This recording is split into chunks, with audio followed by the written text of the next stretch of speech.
In this video, we discuss finding the area under a curve. Suppose f of x is greater than or equal to 0 on the interval from a to b, so it's non-negative, and we want to find the area between the graph of f, the x-axis, and the vertical lines x equals a and x equals b. So we're looking for the area of a region like this. If it was just a rectangle, we'd multiply length times width. If it was a line segment, we could use the formula for the area of a trapezoid. But if this is curved, we have to approximate it somehow. First will try to approximate this area using the area of rectangles. So what we'll do is we'll take this interval from A to B and we'll subdivide that interval into n subintervals. So I've already done this for n equals 5. So I'll call this first value A, x naught, and then the next one is x1, the next one is x2, x3, x4, and we just keep going until we get to B. That's x sub 5 in this case because we've got 5 subintervals. And then on each subinterval, we'll choose an x value. And we'll call that x value x sub I star. And we'll evaluate the function at that point.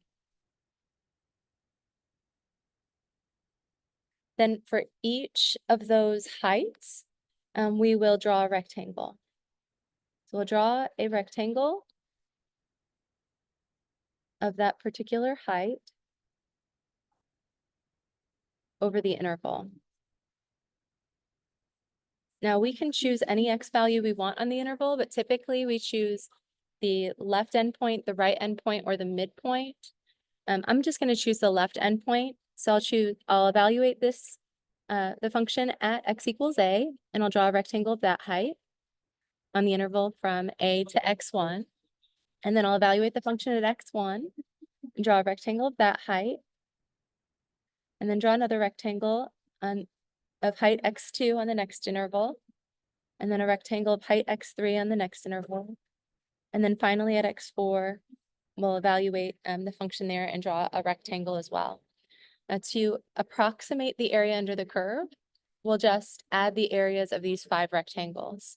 So the area will be approximately equal to the area of the first rectangle plus the area of the second, plus the area of the third, and so on until we get to the area of the fifth. But if we want an exact area, if we want this area here, we're going to need more rectangles. Usually the approximation improves as the number of rectangles increase. And it turns out that if we take the limit of this expression as either the width of that representative rectangle, which will be labeled delta x or sometimes delta x sub I, if the widths are different from rectangle to rectangle, we'll take the limit of this expression as the widths of the rectangles go to 0, or as the number of rectangles goes to infinity to get the exact area. But in order to do that, in order to do it well and make sure we understand all of the notation and everything that we're doing, we're going to need some prerequisites. So in this video, we're going to talk about sigma notation. Then we're going to talk about some properties of summations and some summation formulas. And sigma notation is just a shorthand for adding things. So that's our summation. And then we'll approximate the area under the curve for a finite number n, like I did here for n equals 5. We'll find those 5 areas for a particular function, or those n areas for a particular function. We'll add them together to get an approximation. And then we'll find an approximation of the area under the curve as a function of the number of rectangles. So we'll find that in general for n rectangles. And we might use the left endpoint, the right endpoint, or the midpoint. And then we'll compute the limit of that expression for the area as the number of rectangles goes to infinity to find the exact area. We'll also introduce some new terminology, talk about something called the upper sum and the lower sum, and we'll discuss the relationship between these and the exact area. It just turns out that the exact area is between the lower sum and the upper sum. So that's the plan. Let's start with sigma notation. So the sum of n values, a sub 1 through a sub n, can be written in this way. You have a1 plus a2 plus a3. If we list them all here and then we add them together, we see that that's kind of cumbersome. So rather than doing that, we might write this. If it looks like Greek, that's okay. It's because it is. This is the Greek letter sigma. It's capital sigma. That means we're going to add these. This I is called the index of summation, and this number here is called the lower bound or lower limit of the summation. This tells you where to start counting. So what you do is you plug in this value of I. So we have a sub I here. So I'm going to substitute in I equals 1, and I get a sub 1. And then I add 1 to this I value. I say, okay, well, what do I get when I equals 2? A sub 2. And then I add that. And then when I say, what do I get when I add 1 to that I value again? Then I'll have I equals 3. So I'll have a sub 3. And we keep doing that until we get to this upper bound or upper limit of the summation. That's a sub n. This tells us where to start. This tells us where to stop. And this is an expanded form of this sum. So here's an example. We have this sum as I goes from 1 to n of 1 over n times I squared plus 3.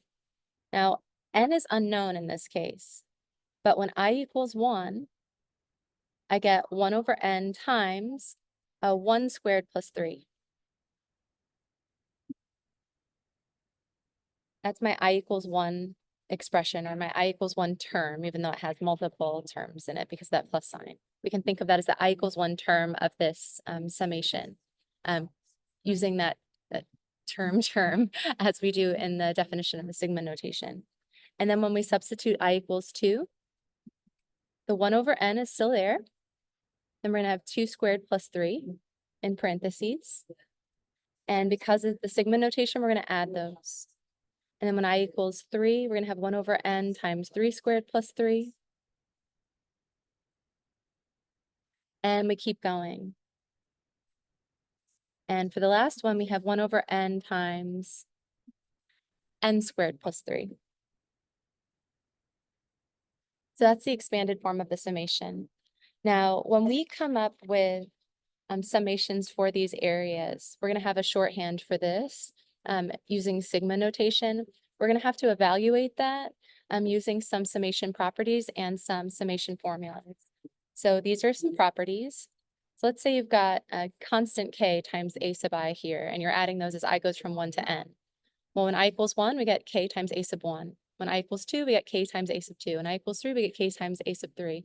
And we do that for all of them. The last one is when I equals n, so we have k times a sub n there. Since they all have a factor of k in common, you can factor that out. So this is just k times the sum of the a sub I. So we can write this summation this way, or in other words, if you see a constant times some function of I here, you can factor that out of the summation. This is equivalent to this, or those are equal to each other, excuse me, not equivalent.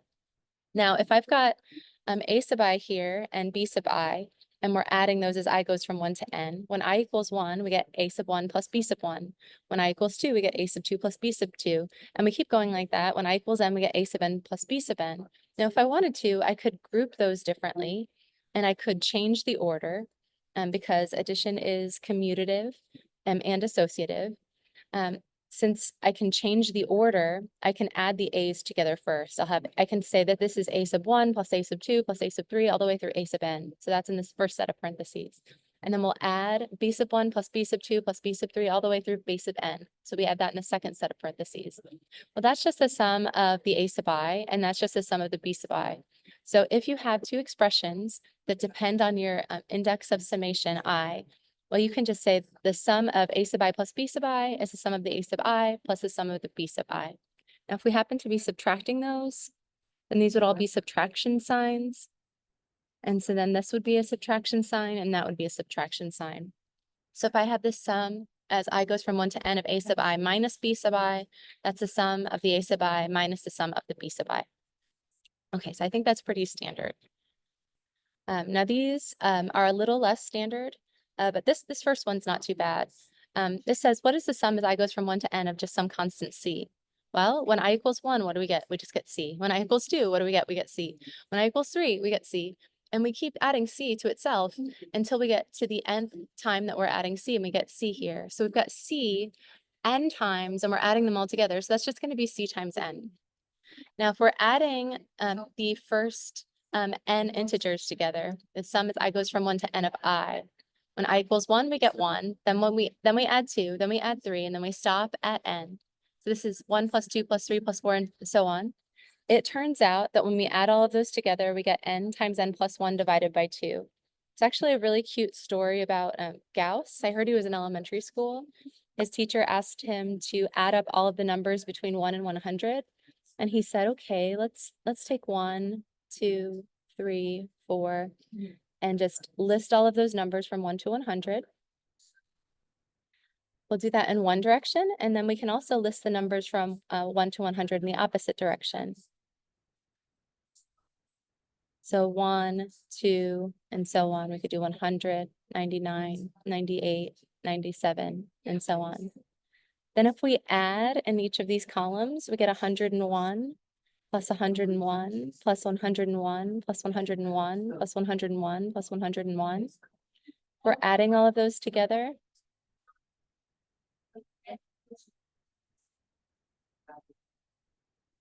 What we end up with is 101.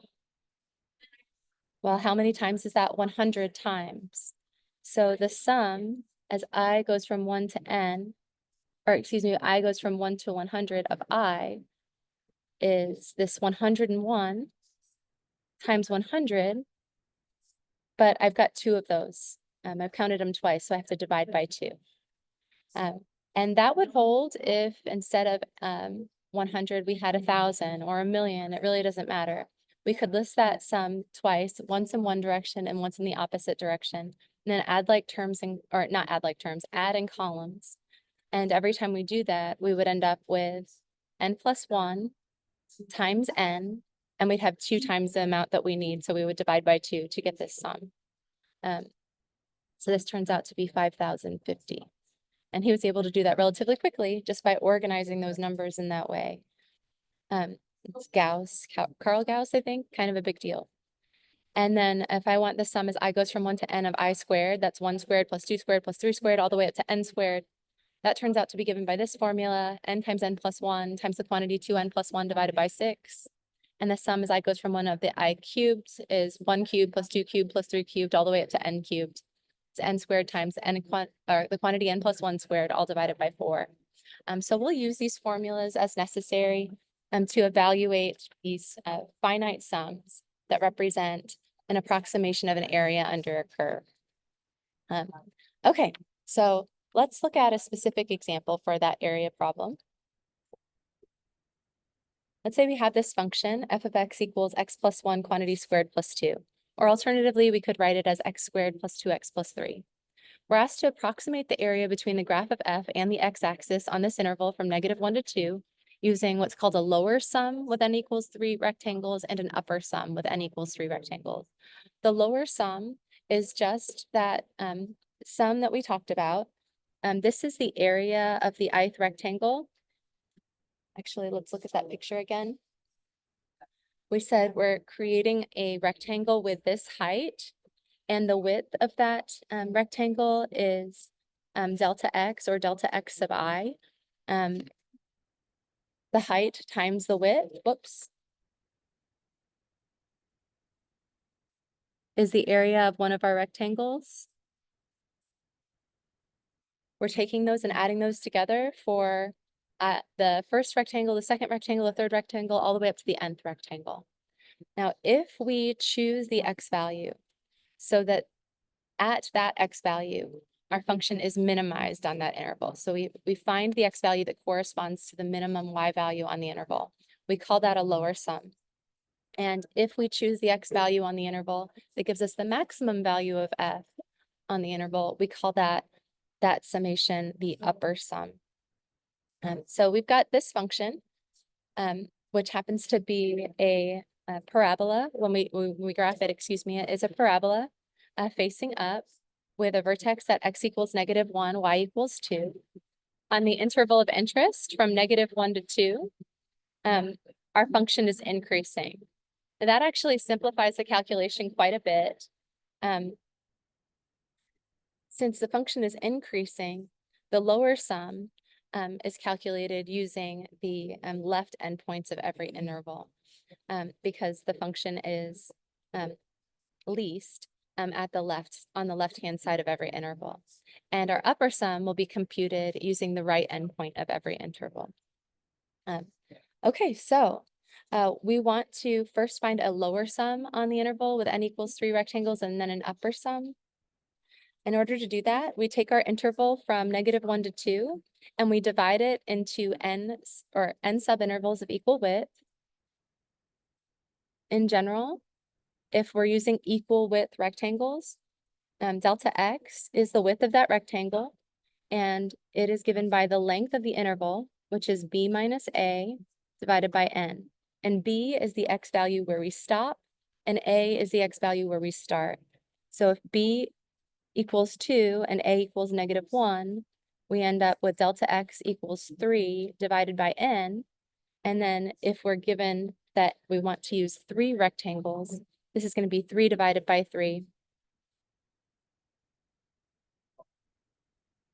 So delta x will just be 1.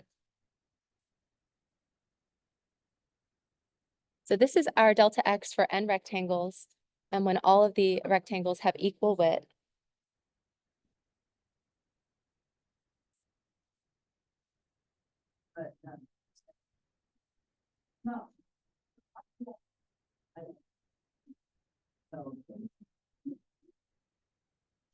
If we're using equal width rectangles, we call that a regular partition. So we're subdividing this with every where every subinterval has the same width. So we're taking this interval that's 3 units long, we're splitting it into 3 equal pieces. So to evaluate our upper sum and lower sum, we're just going to evaluate the function at each of the endpoints of that interval. So I'll evaluate the function at -1, at 0, at 1, and 2. At x equals -1, we get 0 squared plus 2, which is 2. At x equals 0, we get 1 squared plus 2, which is 3. At x equals 1, we get 2 squared, which is 4, plus 2, which is 6. And then at f equals 2, we get 3 squared, which is 9, plus 2, which is 11. So those are our function values. Now, for the lower sum, I'm using the left endpoints. Oops, I already did this calculation. That was 2 minus -1, the x value at the end minus the x value at the beginning divided by 3. So we got a 1 there. Now for our lower sum, we're going to use the left endpoints because remember, we're doing an underestimate with the lower sum. So I'm evaluating the function at -1 and I'm creating a rectangle, and then at 0 and creating a rectangle, and then at x equals 1 and creating a rectangle. Well, this rectangle has a width of 1 and a height of 2. So this has area 2. This one has area 3, and this one has area 6. Alternatively, we could just evaluate the function at the left endpoint at -1, at 0 and 1. And again, this f of -1 was 2. And then f of 0 is 3. And f of 1 is 6. And since the delta x's are all 1s, we're just multiplying all of those by 1. And so our lower sum is 5 plus 6, which is 11. Now for our upper sum, on each subinterval, we want to choose the maximum value, or choose the x coordinate that corresponds, to the maximum value of the function on that interval. And that happens at the right endpoint since the function's increasing there. So on this interval from -1 to 0, I evaluate the function at 0 and create a rectangle. And then on this interval, I evaluate the function at 1 and create a rectangle. And then on this interval, I evaluate the function at 2 and create a rectangle. And then I add the areas of those rectangles, which is the same as adding f of 0 to f of 1, and then adding f of 2 to that. And then we're multiplying all of those by delta x equals 1, but that doesn't change anything. So I'll have f of 0, and the height of that rectangle was 3. And then f of 1, f of 1 is 6. So the height of that rectangle is 6. And then f of 2, the height of that rectangle is 11. So we get 3 plus 6 plus 11, which is 20.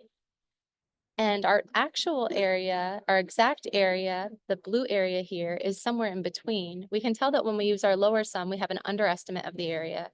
We don't actually calculate this area or this area or this area when we use these rectangles that are below the curve. So that lower sum is a lower bound for our exact area. So we know our exact area is greater than 11. And then the upper sum, which was this rectangle plus, or the area of this rectangle plus this rectangle plus this rectangle, or the areas of those, sorry. That area was 20 units squared. And that is an overestimate of the area because we're adding all of this extra white area here for those three rectangles outlined in red. So that's going to be an overestimate, and our exact area is going to be less than that. So our exact area is somewhere between 11 and 20. And you might say to yourself, 11 and 20, I mean, that's a wide range. I mean, our exact area can be anywhere in there. That's true. You say, is there a better way? Can I find the area? Can I get a better approximation of the area? Well, one way that we could get a better approximation of the area is to use the midpoints rather than the endpoints. If I use the midpoints, so the midpoint of this interval from -1 to 0 is 0.5 or -0.5. If I evaluate the function there and create a rectangle, I've got an overestimate to the right of the midpoint and then an underestimate to the left. We see we've got a little extra area that is, or excuse me, did I say that wrong? We've got an overestimate on one side and an underestimate on the other side. But we can imagine that that little blue area fills in that little white gap.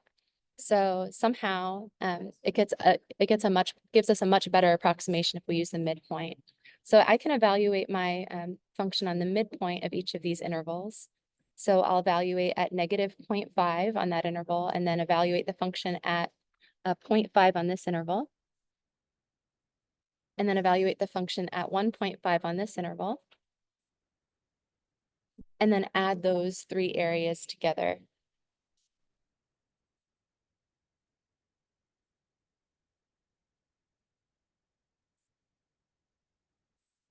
And so this is 1/2 squared, so that's 1/4. 1/4 plus 2 is 1/4 plus 8/4, which is 9/4. Or what is that, 2.25? Here I've got 1.5, which is 3 halves. When I square that, I get 9 halves. 9 halves plus 4 halves is 11 halves. Or no, I did that wrong. That's going to be 3 halves. Then when I square it, I'll get 9/4. Sorry. 9/4 plus 8/4 is 17/4. So that's going to be 4.25. And here I've got 2.5. So that's 5 divided by 2. When I square it, I get 25 divided by 4 because I'm squaring the numerator and the denominator. I've got 25 over 4 plus 8 over 4, which is 33 divided by 4. And that's going to give us 8.25. So the midpoint sum comes from evaluating at -0.5, 0.5, and 1.5. And those values are 2.25, 4.25, and 8.25. When we add those together, this is going to be 10 plus 4 is 14. And then we've got the 0.25, 0.25, and 0.25. So we get 14.75 units squared. And so I think that's going to be a much better approximation of the exact area than either the 11 or the 20. Because again, we've got an overestimate and an underestimate on every interval. And that we're overestimating on the left and underestimating on the right. Those almost cancel, not exactly cancel, but they almost cancel. And we get something that's a bit of a better approximation. Okay, so now we're asked to do the exact same thing, but now to get a better approximation than the approximations we just found, we just want to do the same thing with 6 rectangles. So you say, okay, well, I've got 2 minus -1. Taking that interval, it has a length of 3. And I want to divide each of those, or divide that interval into 6 equal pieces. So now my delta x is 1/2 if I use equal width rectangles.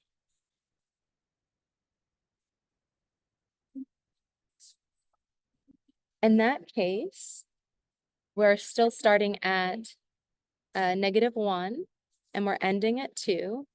And we already know f of -1, f of 0, f of 1.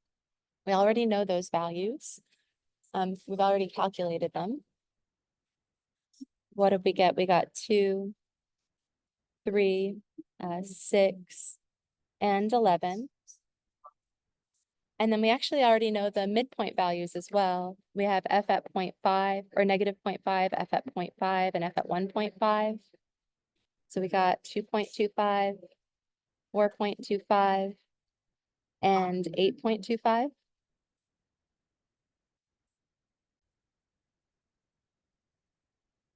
So now for our lower sum, we're still going to use those left endpoints. But notice what we did last time when we took the left endpoints. We evaluated at -1, at 0, and at 1, but it didn't make sense to evaluate at 2. Because if we drew a rectangle with a height of f of 2, it would have been outside of the interval of interest. So we just end up adding the function values starting at x equals a and then ending at the second to last one. So we ended up adding these 3 values for the lower sum.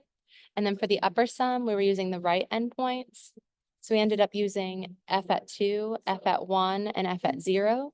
But we never used f at -1 because if we drew a rectangle with a width of f of -1 and we drew it as our right endpoint, that rectangle would lie outside of the area of interest. So for the lower sum, we use the first 3. For the upper sum, we use the last 3. That's going to be the same here. So we're going to evaluate f for the lower sum starting at -1 at all of those values.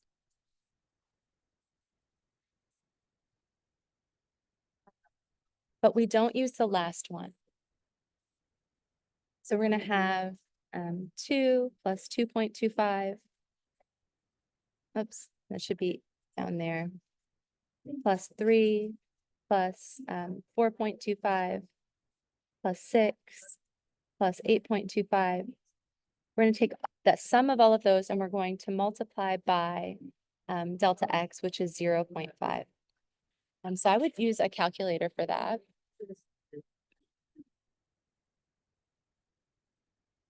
So if I type all of these into my calculator, open parentheses, we take that sum, and then we multiply the entire sum by 0.5, we get approximately 12.875. And for the upper sum, we're evaluating at the right endpoints. So I'm going to evaluate at, not at -1, we skipped that one, because that's the left endpoint of the first interval. So we evaluate at -0.5, and then 0, and then 0.5, and so on. So for all of these values up to 2, if we substitute, this was 2.25 plus 3 plus 4.25 plus 6 plus 8.25 plus 11. So it's just all of these values at the end plus 11. We just get rid of that 2. We're taking that and we're multiplying by delta x, which is 0.5. If I type that into my calculator and hit enter, I get 17.375. So my exact area, is between 12.875 and 17.375. So one thing I want you to notice is that before, when we had 3 rectangles, the lower sum was 11, but when we took more rectangles, the lower sum increased a little bit. It got closer to the exact area. And then when we took more rectangles for the upper sum went from 20 to this 17.375. So the upper sum actually decreased. So we're sort of closing in on that interval, or closing that interval. So we're getting closer and closer to that exact area. This is approaching the exact area, and this is approaching the exact area. And it turns out, if we take the limit as the number of rectangles goes to infinity, we actually do get the exact area for the area under the curve. I've got a Desmos graph where I did this with 10 rectangles. I didn't want to write out like the 10 terms for the sum like I did here for the 6 terms for the sum, but the principle is the same. So I'm going to bring that up on the computer now, and then we'll come up with a formula for n rectangles in general. So here's one way that we can visualize the region. This is my parabola, that orange dotted line, and I'm interested in the part of the parabola between x equals -1 and x equals 2. So I plotted some of the points.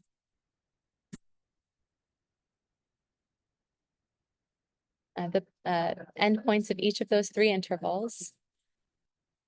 And then I wanted to graph the area of those rectangles.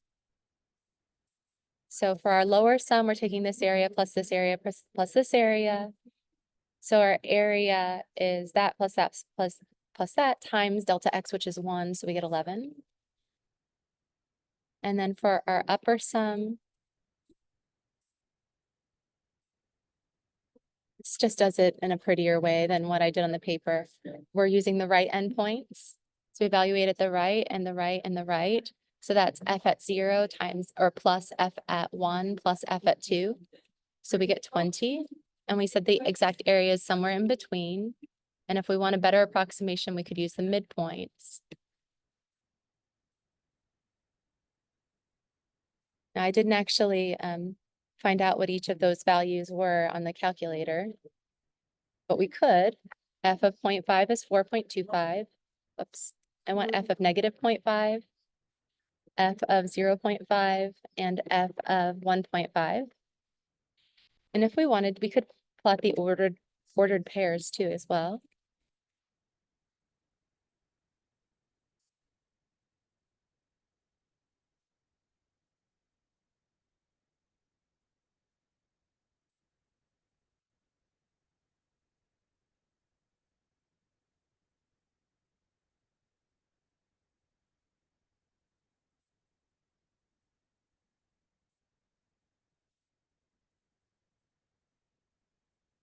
And so we see that the heights are 2.25, 4.25, and 8.25. And we add those together, we get that 4.75.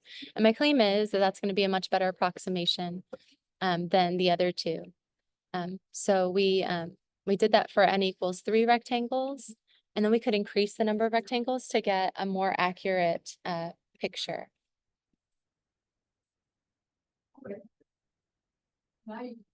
So here's our second example. Or not second example. Here is our sort of visualization when n equals 10. Oops. Okay, so our delta x is b minus a divided by n. When n equals 10, since b minus a is 3, this is 3 divided by 10, or 3/10. As far as I know, I can't type delta x using a Desmos calculator. I haven't been able to figure that out on the keyboard. I think you might be able to do that in here if you can scroll down, but for some reason I can't get it to scroll down. I don't know what's going on with that toolbar.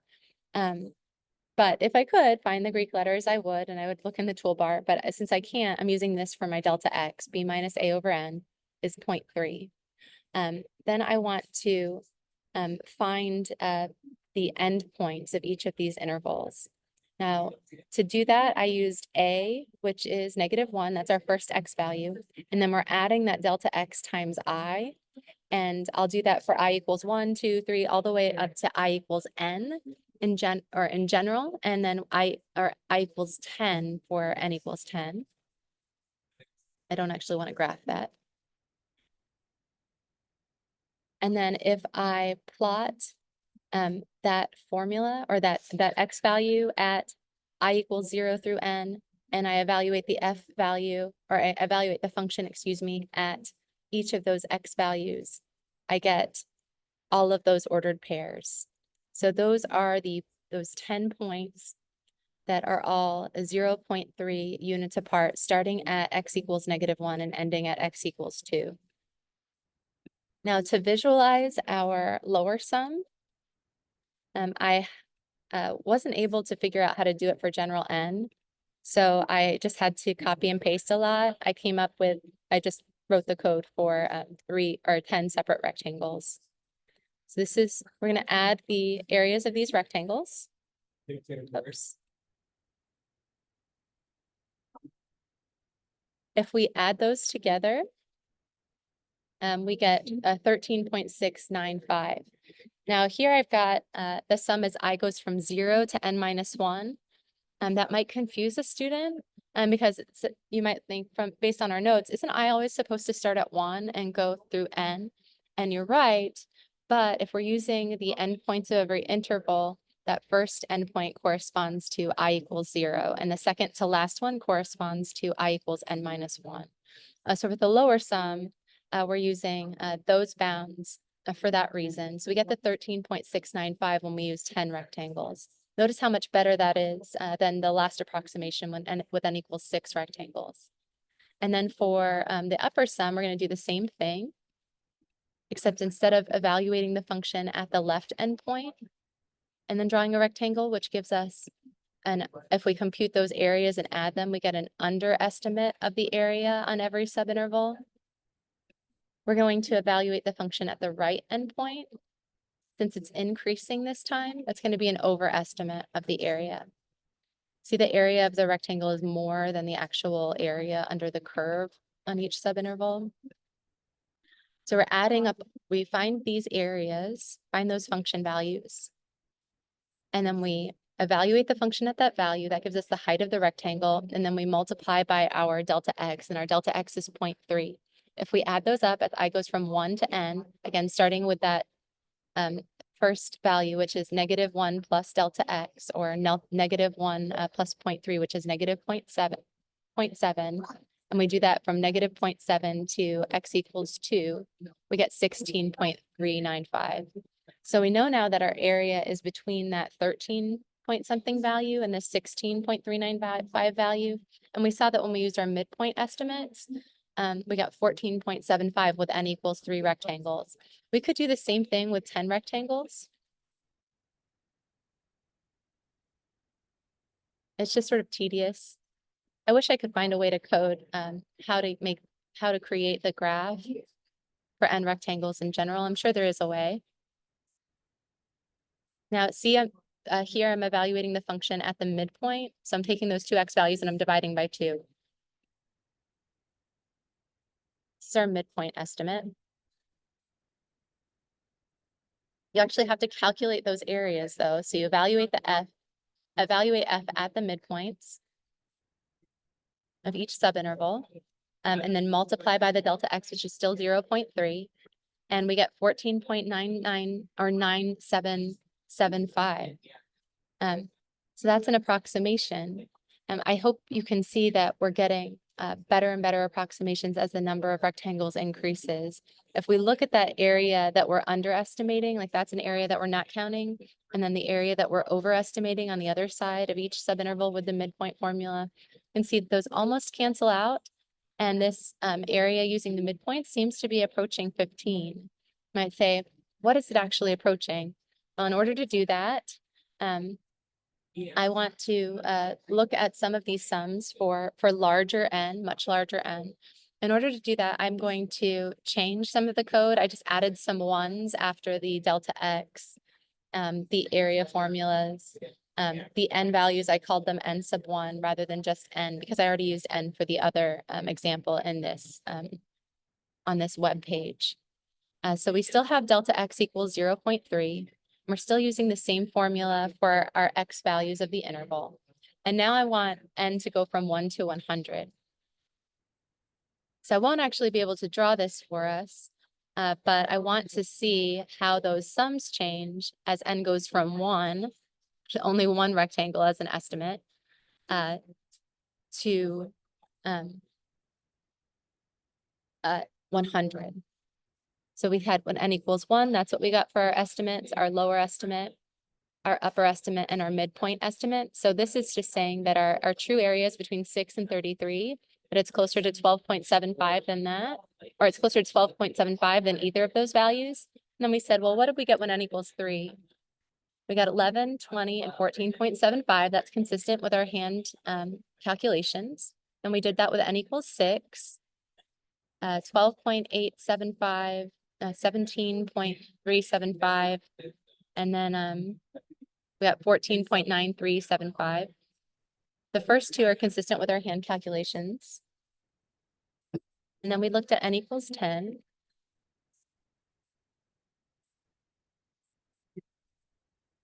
and see that midpoint area is getting closer to 15, I think. As n goes to infinity, or as n gets very large, look what happens. That lower bound is 14.84 now. The upper bound is 15.16. So this is getting closer to 15, and this is getting closer to 15. And the midpoint area is getting very close to 15. And if we let n just continue to increase, the lower estimate is 14.865 approximately. The upper estimate, which is an overestimate of the area, is at 15.135. And then we get 14.999775 for the midpoint estimate. And we could let n go to 1,000 if we wanted to. And it would still be able to calculate those values. Now look, our actual area is somewhere between 14.98 and 15.01. And it's closest probably to 14.999999. So I'm thinking it's probably 15, right? Say, okay. More rectangles means a better area. And say, how do we get the exact area? Well, to get the exact area, we want the area as a function of the number of rectangles. So we're going to do that on paper.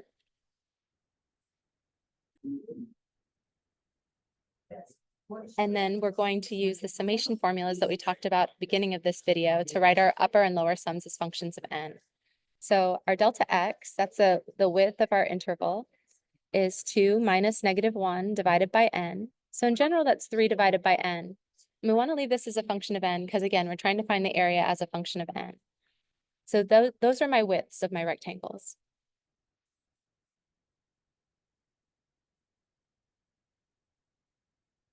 Now we also want the height of a representative rectangle, excuse me. That's going to be f at x sub I star.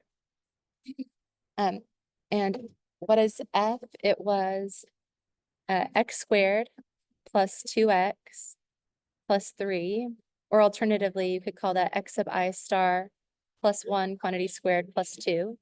Either way is fine. This is the height.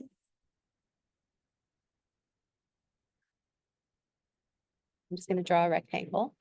But I need this as a function of I, and then I'll be able to use my summation formulas to write it as a function of n. But I can only do that if I let x sub I star be the formula of that left endpoint or right endpoint on the interval, because again, our function is increasing on the interval of interest. Since it's increasing, the lower sum comes from using the left endpoints.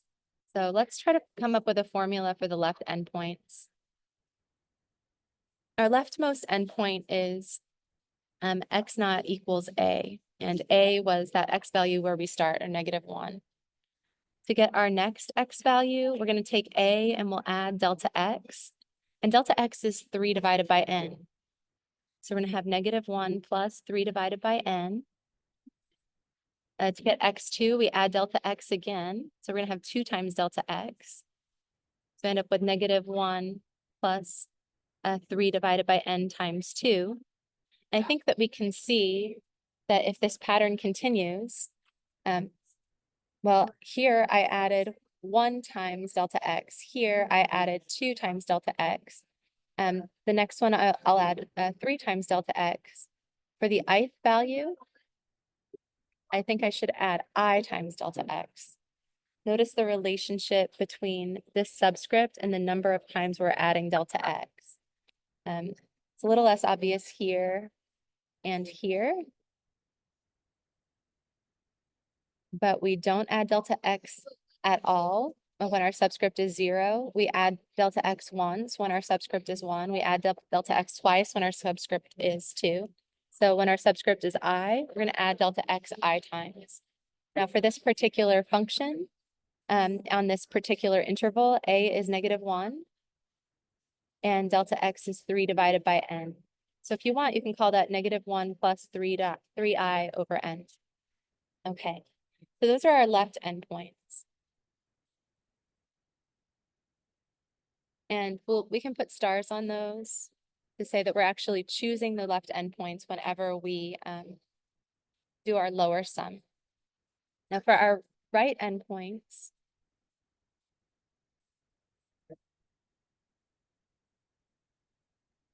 I want my first x value to be a plus delta x. Because I skip a, that's my left endpoint, and my first one will be a plus delta x. My second one will be a plus 2 times delta x. I'm like, did I do that correctly?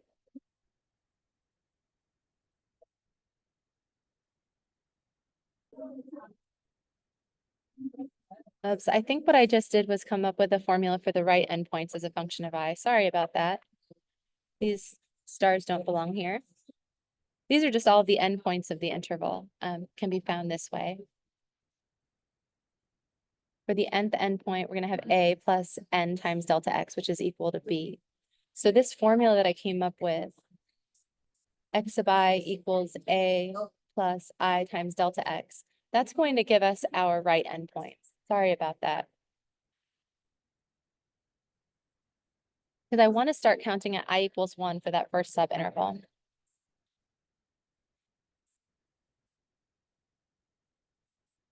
And for this particular function, we'll have x equals a, which is -1 plus 3i divided by n. It's for right endpoints. And say, well, what was wrong with this for the left endpoints? Well, I don't want to start counting with 0. If I have that in mind instead, I say, okay, I want to start counting with 1. I want to call x sub 1 star my left endpoint. That's just going to be a. And x sub 2 star is a plus delta x, because that's the left endpoint of the next interval. And x sub 3 star is a plus 2 times delta x, because you add delta x again. And that's the left endpoint of the next interval. And so you say, well, what's the left endpoint of the ith interval? Well, when my subscript was 1, I'm not adding delta x at all. So I have 0 times delta x there. When my subscript is 2, I'm adding 1 times delta x. When my subscript is 3, I'm adding 2 times delta x. So you might say, well, what should I have when my subscript is I? Well, the relationship between those two highlighted numbers is that this number is always a 1 less than that subscript. So my x sub I star should be a plus I minus 1 times delta x when I'm talking about left endpoints. I just put this star there because I'm going to evaluate my function there. But in general, if I'm using left endpoints as my x sub I through, or x sub I star, or x sub 1 star through x sub n star, this is the formula that I would use. So maybe I shouldn't be putting stars on that. But this is the formula for the left endpoints. And we're going to use left endpoints for our underestimate of the area, which is called the lower sum. Okay, so we want to approximate the area using n rectangles. So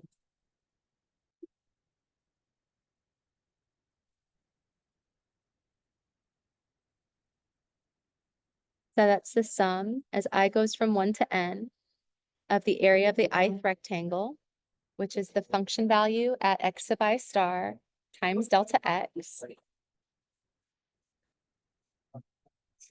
And for our underestimate, we're going to evaluate f at the left endpoints.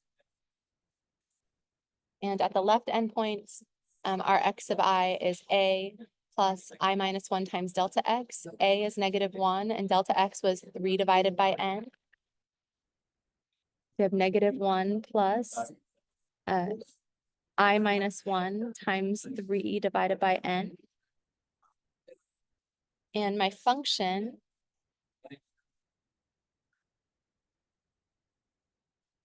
was x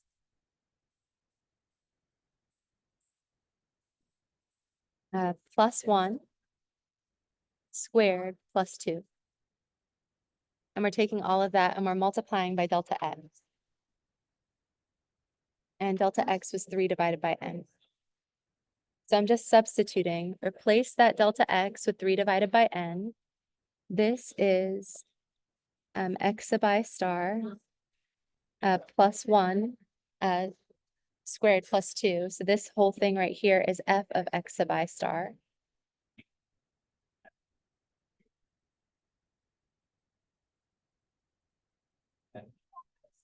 And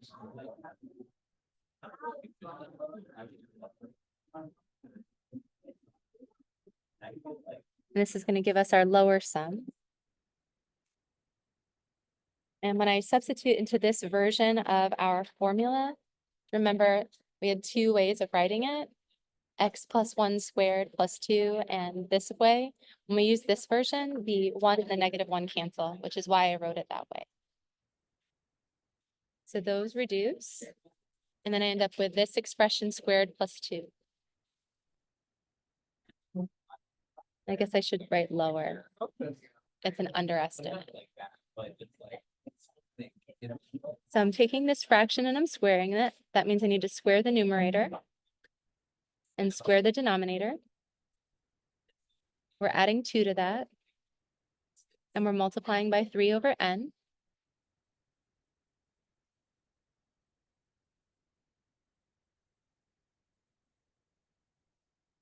And if we want to, we can distribute that 3 over n to both terms.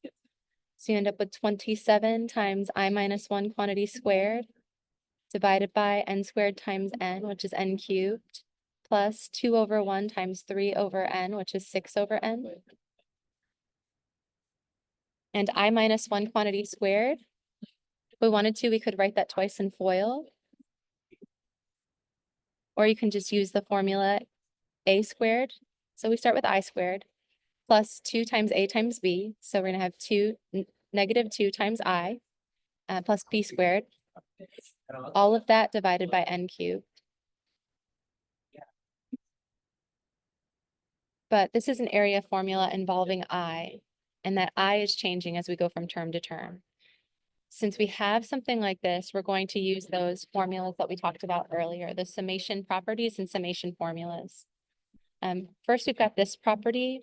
Since I have a sum of 2 terms, I can take the sum of the first expression, and then I can take the sum of the second expression and just add them together. That's what we have here because of that plus sign. So this is going to be the sum as I goes from 1 to n of 27 times I squared minus 2i plus 1, all divided by n cubed, plus the sum as I goes from 1 to n of 6 divided by n. And then with this, now this actually, the only thing that's varying as we go from term to term are these expressions involving I. So we're thinking of n as a fixed number of rectangles at this point. So this 27 over n cubed is constant with respect to the number of rectangles. So I can factor that 27 over n cubed out and multiply by the sum as I goes from 1 to n of that I squared minus 2i plus 1.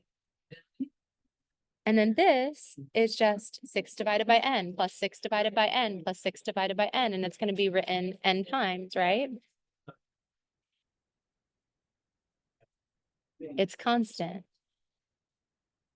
with respect to that I.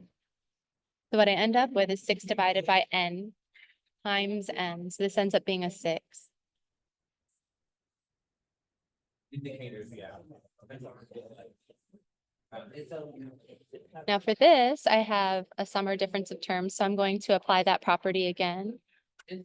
The sum of a sub I plus b sub I is the sum of the a sub I plus the sum of the b sub I, or in this case, the sum as I goes from 1 to n of this expression is the sum as I goes from 1 to n of I squared minus 2 times the sum as I goes from 1 to n of I plus the sum as I goes from 1 to n of 1.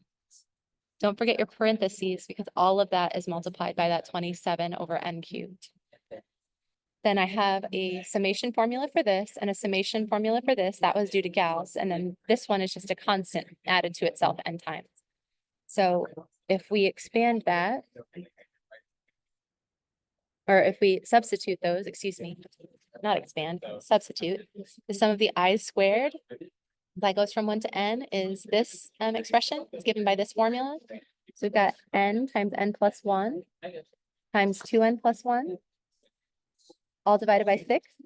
And then we're subtracting 2 times the sum of the sum of I as I goes from 1 to n. That's n times n plus 1, all divided by 2. Those 2's reduce. And then the sum as I goes, or the sum of one as I goes from 1 to n is 1 plus 1 plus 1 n times. So we end up with 1 times n, which is n. And we're just adding 6 to that. So now if we distribute this 27 over n cubed to this term and this term and this term, we end up with 27 times n plus 1 times 2n plus 1, just multiplying in the numerator, divided by 6 times n cubed. I'm going to take that 6 and put it with a 27, and I'm going to factor that n cubed as n times n times n. Then I'll simplify each of these expressions, and it'll be easier to evaluate the limit. Now we're going to do that there and there. So when I multiply straight across here, there's an implied 1 in that denominator. We're going to have minus 27 times n plus 1. And we're dividing by n cubed. So I'm dividing by n and dividing by n. And then just I'll have another division by n there. And then on the last one, we've got 27 over n cubed times n over 1. So we get 27n divided by n cubed. One of those will reduce, and you've got that 27 over n squared, and then we'll add the 6. Now these n's reduce, these n's reduce. 27 is divisible by 3. 27 divided by 3 is 9. 6 divided by 3 is 2. If I take each of these guys and divide by n, I get 1 plus 1 over n. If I take each of these guys and divide by n, I get 2 plus 1 over n. Similarly, n plus 1 divided by n is n over n, which is 1, plus 1 over n.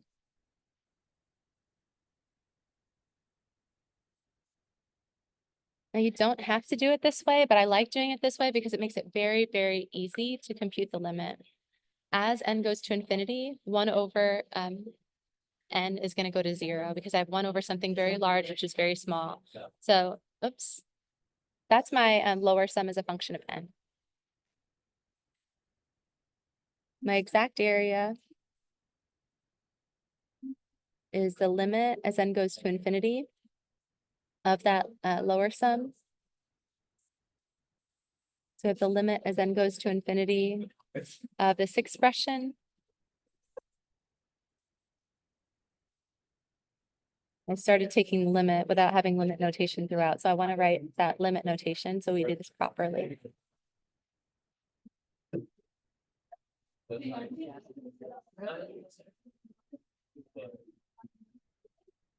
I say this goes to 0, this goes to 0, this goes to 0, and this goes to 0. This goes to 0. So we end up with 2 divided by 9 times 2, which is 4 divided by 9. And then this is 27 times 1 times 0. So you're just going to get 0 from this, plus 0 from that, plus 6. And 6 is 54 divided by 9. So I end up with 58 divided by 9. I think I may have made a mistake somewhere.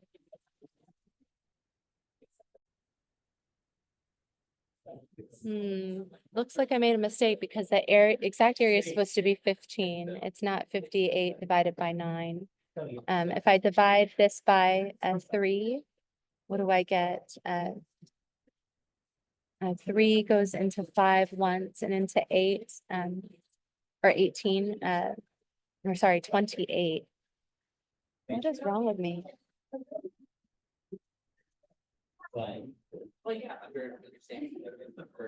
3 goes into 8, 24 times. But like, so it's just like, it's hard to get, but like. Oh, do. Yeah. It's not divisible by 3. So at 58 over 9. I kept thinking in my head that 8 plus 5 was 12, and that's divisible by 3, but 8 plus 5 is not 12, it's 13. So this is the wrong answer. It's supposed to be 15. So what did I do wrong? Let's go up here and see what we did wrong. We said we're taking our function and we're evaluating it x sub I star, and x sub I star is a plus delta x, which is 3 over n times I minus 1. That's right. Here's my function. It's x plus 1, quantity squared, plus 2, The -1 and the 1 reduce, so I end up with this fraction squared. So I have 3 squared times I minus 1 squared divided by n squared plus 2. And I've got a 3 over n over here. And then when I distribute the 3 over n, I get a 27 times I minus 1 squared times divided by n cubed. And a 6 over n. Okay. That looks right. That looks right. That looks right. That's right. Okay. But I think it's, your boundary. But This is equal to this, that's right. This is equal to that, okay. And then that is equal to n. So when I distribute, I end up with 27 over 6 times this. If I divide by 3 here, I get 9. If I divide by 3 here, I get 2. Did I make an arithmetic error? Oh, I see what I did. Okay. So all of this is correct. But when I went from this line to this line, instead of writing 9 divided by 2, I wrote 2 divided by 9. This was supposed to be 9 divided by 2. And if I take 9 divided by 2, sorry about that, and I multiply by 2, I get 9. And then this goes to 0 and this goes to 0, so I add 6. And I get 15, which is what I was supposed to get. So the exact area was the limit as the number of rectangles goes to infinity of that lower sum, which is that that sum that we get, the area that we get as a function of n, using those underestimates of the area for each subinterval. And it turns out that as n goes to infinity, we get 15. Let's do the same thing for the upper sum.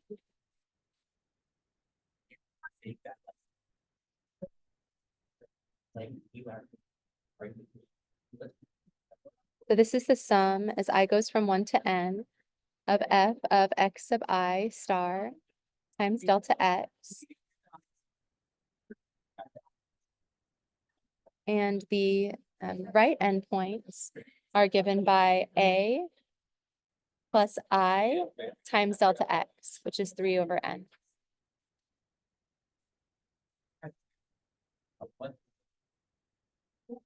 And f was the function x plus 1 squared plus 2. And I want to evaluate it at this x sub I star.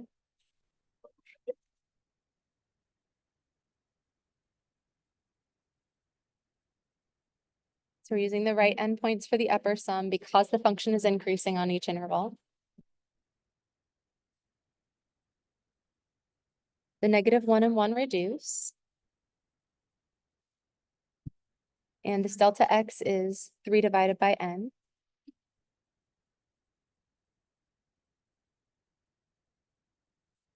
So when I square the numerator and denominator, I get 9i squared divided by n squared plus 2.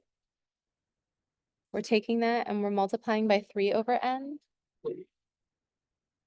If we distribute there and there, this is actually much simpler than the last one. We get 27i squared divided by n cubed plus 6 divided by n. And the sum of a sub I plus b sub I is just the sum of the a sub I plus the sum of b sub I.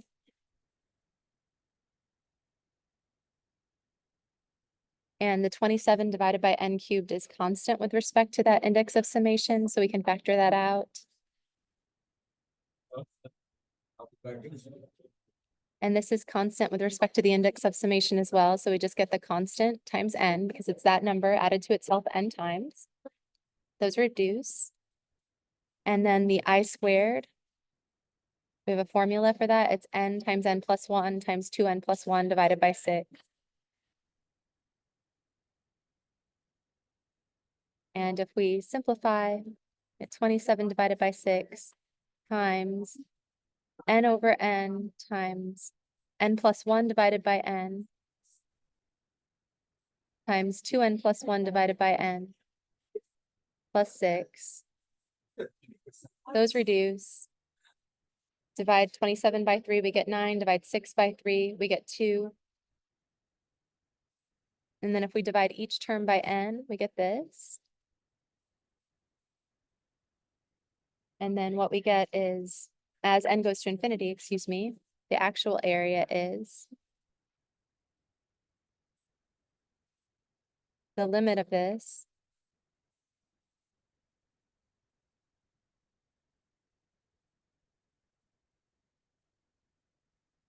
guy goes to 0, this guy goes to 0, and we just end up with 9 divided by 2 times 2, which is 9, plus 6, which is 15.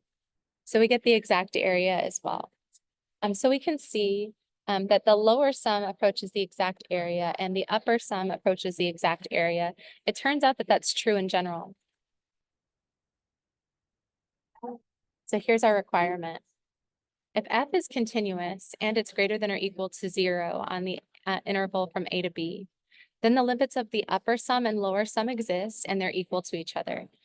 So as we take more and more rectangles, that upper sum gets lower and lower approaching the actual area, and that lower sum gets higher and higher approaching the actual area.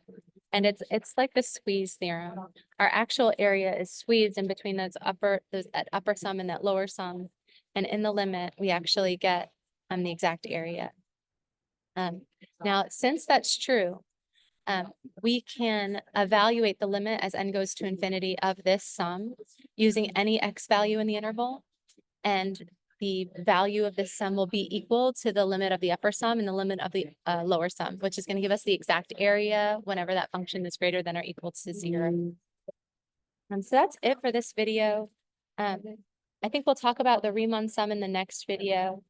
But that's sort of a typical example for a quiz. I know that it was a long one, but what I might ask you for in a quiz is very similar to what we did when we first got started in this section. I can't find the picture.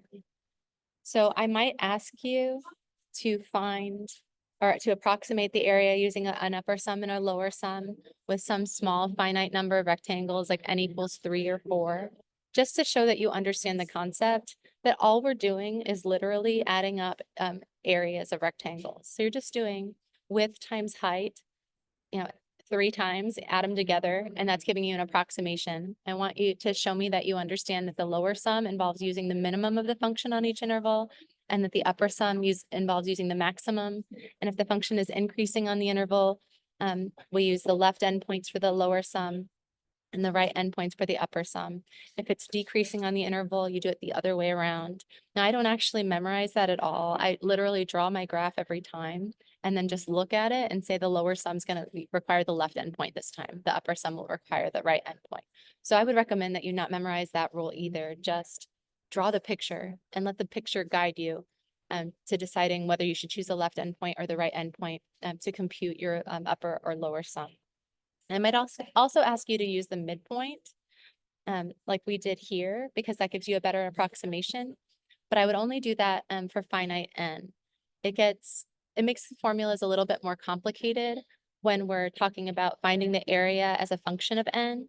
When we use the midpoints, and we're ultimately going to take the limit as the number of rectangles goes to infinity in those problems. So there really is no benefit from using the more complicated formula for your x sub I star when you're going to take the limit as n goes to infinity anyway, and you're going to get the same value whether you use the lower sum or the upper sum. So in that case, if we're ultimately going to take that limit, I want you to be comfortable finding the lower sum and the upper sum as functions of n.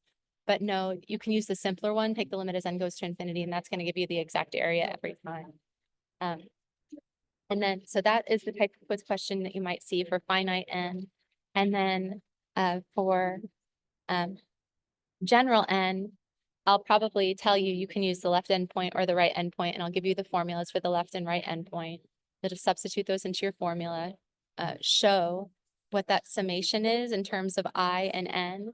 And then after distributing and using your summation properties, eventually after simplifying, you should have a function of n only. There shouldn't be any i's in this. If there are any i's in this, you made a mistake earlier, because all of those summations involving I or I squared or I cubed should be replaced by summation formulas or the corresponding quantity involving summation formulas.